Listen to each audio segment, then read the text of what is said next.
여러분들 죄송합니다. 방송 사고가 있었습니다. 한참 지금 제가 오르고 있었는데 이게 좀 에어플레인 모드라 안 해가지고 갑자기 엉뚱한 사람이 전화하는 바람에 그 사람은 저에게 욕을 많이 먹었습니다. 자, 이제 마무리할게요.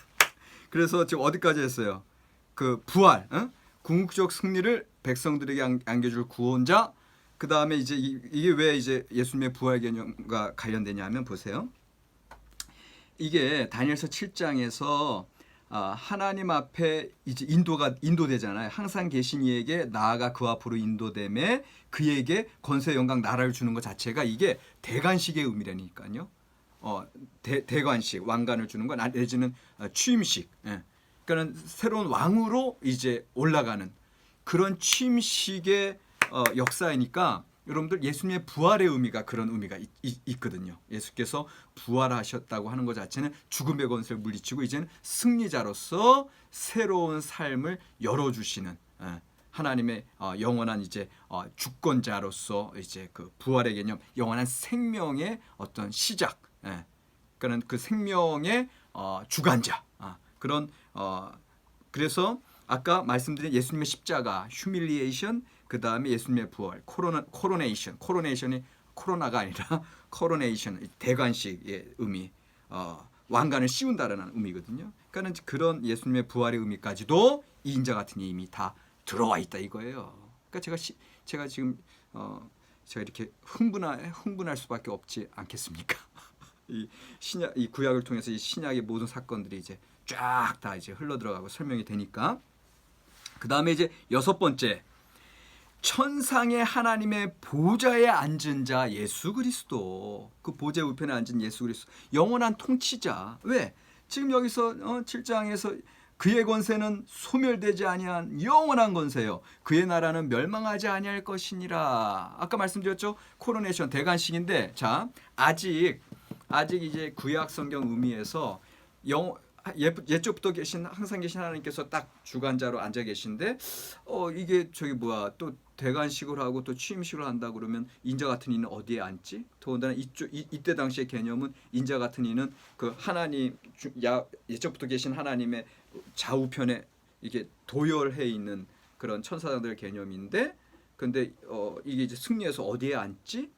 이제 거기에 조금 이제 여러분들 의문스럽겠지만 이게 이제 요 구약 성서적인 의미로 얘기하면 사실은 옛적부터 항상 계신 이의 보좌를 이제 이 인자 같은 이에게 이제 허락하는 거예요.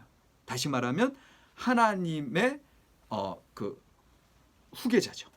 어떤 그런 의미로 이제 구약 성경적으로는 이해가 되는데, 그 구약 성경적인 그 이해가 이제 쭉 신구약 중간 시대 거치면서 이것이 이제 곧 하나님의 아들 개념으로 가는 거예요.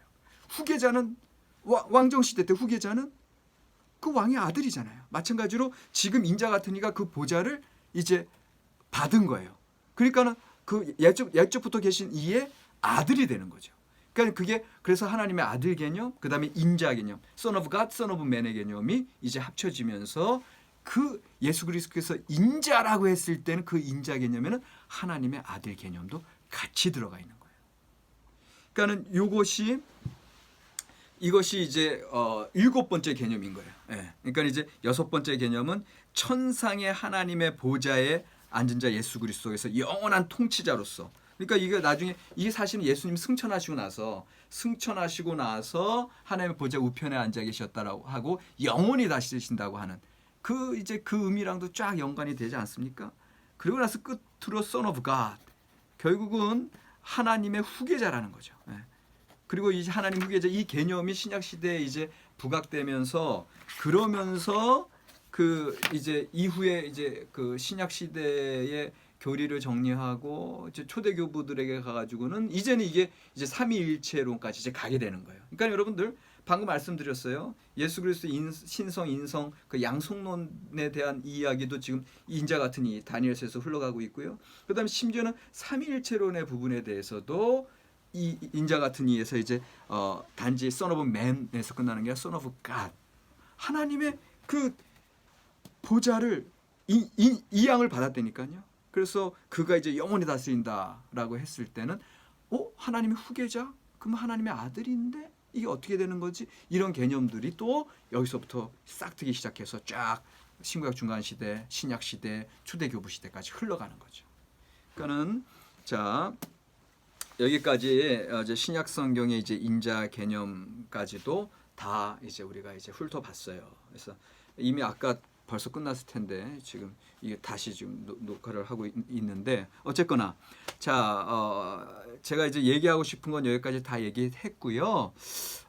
그래서 이 인자 같은 일을 통해서 사실 다니엘서 전체의 중심 메시지 그 핵심 메시지가 이제 7장 13절 14절에 딱 들어와 있는 걸 여러분들 볼 수가 있어요. 그러니까는 나름대로 다니엘서 1장부터 12장의 전체적인 정경적인 위치를 우리가 따진다고 했을 때 이 7장이 그 핵심에 있고 7장 중에서도 7장 13절 14절에 인자 같은 이가 핵심에 있다. 결국은 우리가 이제 다니엘서를 이제 마무리하는 이제 그런 상황에 있는데 이제 다음 주면 이제 물론 끝나지만 신학적으로 이제 봤을 때 이제 다음 주에 이제 이제 신약과 연결해서 이제 더 이제 다음 주는 그냥 한 강의만 나갈 거예요. 간단하게 이제 나갈 건데, 근데 어쨌거나 요 인자 같은 이가 너무너무 중요한 주제임을 핵심 포인트임을 오늘 우리가 발견을 했습니다. 자, 오늘 수업은 여기까지고요. 여러분들 과제 이제 세 번째 과제가 나갑니다. 세 번째 과제는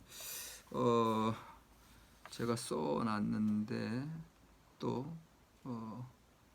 이게 여기 있습니다. 묵시적인 인자는 궁극적 세상의 마지막과 새로운 창조인데 이 무슨 소리야?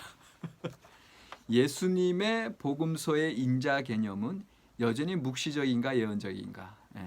다시요.